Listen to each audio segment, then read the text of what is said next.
And we see in verse 15:29, he who is the glory of Israel does not lie or change, nor does he change his mind, for he is not a human being, that he should change his mind. And today I want to expound upon the immutability of God, which is God's inability to change. According to Hebrews 13, verse 8, that he is the same God yesterday, today, and forever. And that if he came any day earlier than he did, then they could have said to him, oh, you didn't really raise him up from the dead. You didn't really raise him up from the dead. That wasn't you. That's good. He got up on his side. He really wasn't dead. Y'all fixed that. So he had to wait until the perfect moment.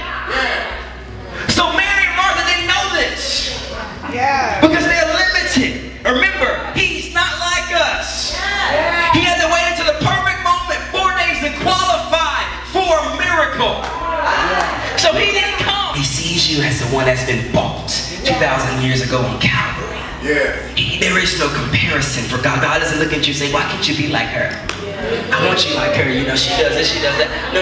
God created you perfect in design. And so this is God is immutable, that he can't change it. So once he establishes something, his mind cannot be changed because he's a human being. And guess what? As humans, we don't understand that because we are finite. We can't understand the fact that with God, that mind can't be changed. That once he establishes something, nothing can move him but what he established to move him. And so he's sovereign, which means that he knows the beginning from the end, that he has your life planned out, and he knows everything that's going to happen, but still gives us the ability to choose and make decisions. I don't understand that, but that's the God that we serve. We serve a God who is still immutable. That doesn't change. He's the things in this word, which means if he is these things, he is these things right now.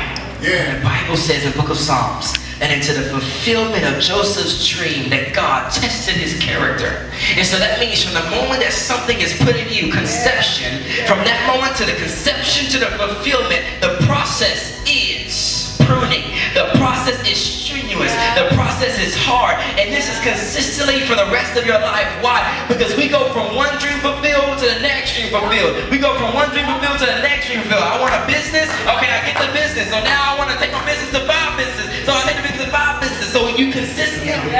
This is not a place, a country club where we can all come and play checkers and throw dice together. This is a hospital for the hurting. This is a hospital for the needy. And I'm telling you, I'm the first. You are in need of a miracle from God. And you see God, you're not showing up right now. The first thing that God did to Martha is he reminded her who he is.